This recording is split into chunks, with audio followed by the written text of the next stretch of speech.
Bien, entonces como te dije, entrar en la discusión de si ese código asíncrono que delega JavaScript se ejecuta un nuevo hilo o no, es decir, cuando sale el único hilo principal de JavaScript, no es de nuestra importancia. Ya salimos un poco del tema. Lo importante es solo que entiendas que el código asíncrono se delega a un tercero para no interrumpir el hilo único de JavaScript.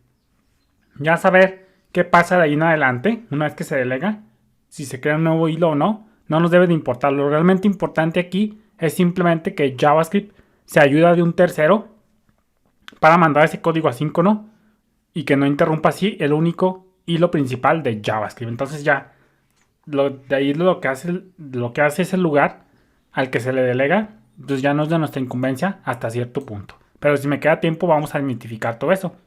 De momento, pues simplemente hay que quedarnos con la idea de que el JavaScript saca del flujo principal, del hilo único, el código asíncrono.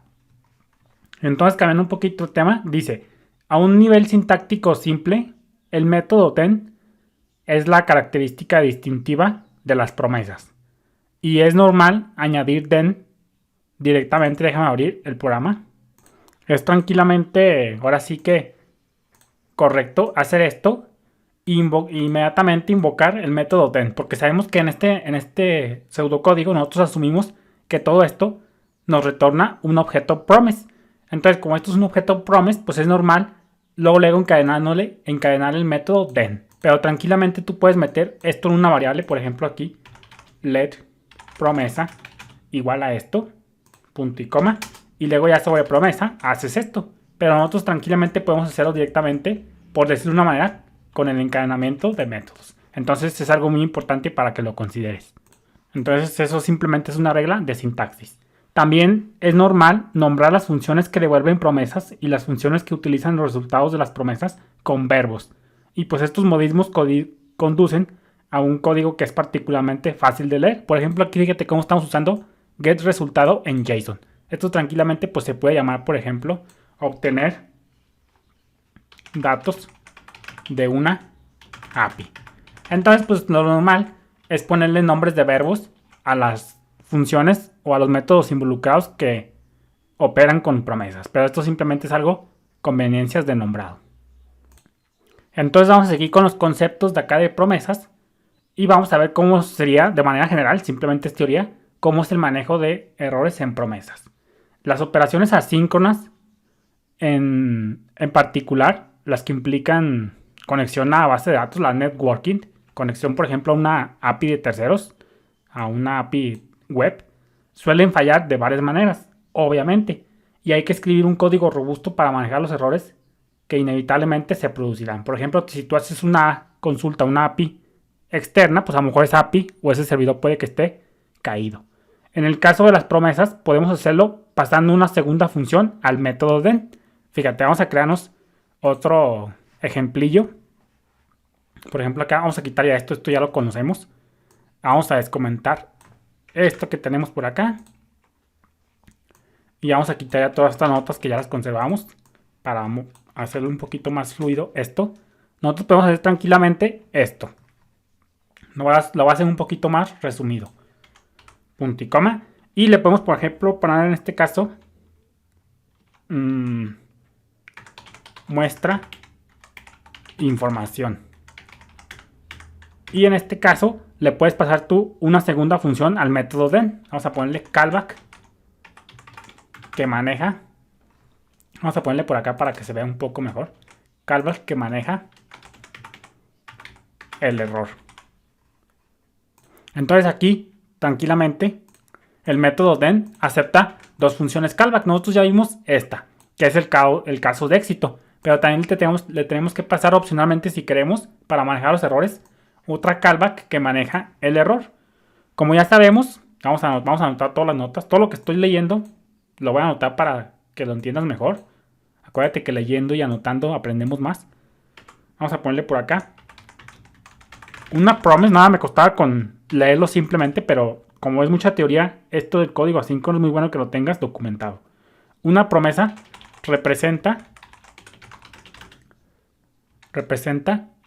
el resultado futuro de una de un cómputo asíncrono. Asíncrono, como ya sabemos, que ocurre después de la creación del objeto promise. Entonces, esto hasta cierto punto ya sabemos y ya lo entendemos. Entonces lo vamos a poner por acá y ahí lo tenemos. Entonces vamos a dividir esto, lo ponemos por acá para tener todos estos documentos, todos estos conceptos a la mano. Y luego dice, debido, ahorita te lo voy a explicar mejor, debido a que el cálculo se realiza, es decir, el cálculo asíncrono, debido a que el cálculo asíncrono se realiza después de que el objeto promise nos sea devuelto, es decir, que lo cachemos, no hay manera, ahorita te lo voy a explicar esto, no hay manera de que el cálculo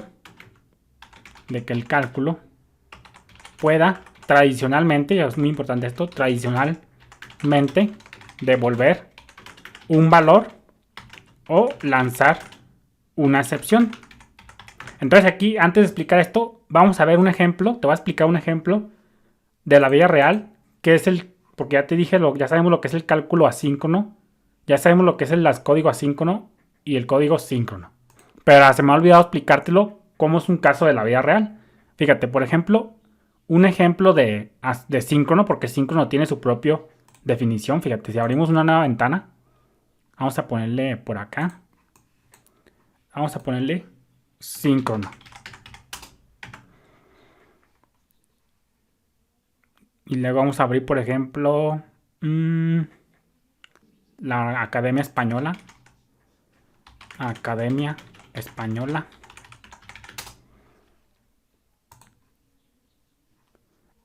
Y dice, bueno, vamos a leer esta, que no tiene lugar en completa correspondencia temporal con otro proceso o con la causa que lo produce. Entonces, fíjate, la definición de la Real Academia Española dice que es sincrónico o síncrono, dicho de un proceso o de su efecto, que se desarrolla en perfecta correspondencia temporal con otro proceso o causa. Entonces, sabiendo esta definición, un ejemplo en la vida real de algo sincrónico es, por ejemplo, cuando nosotros platicamos con otra persona.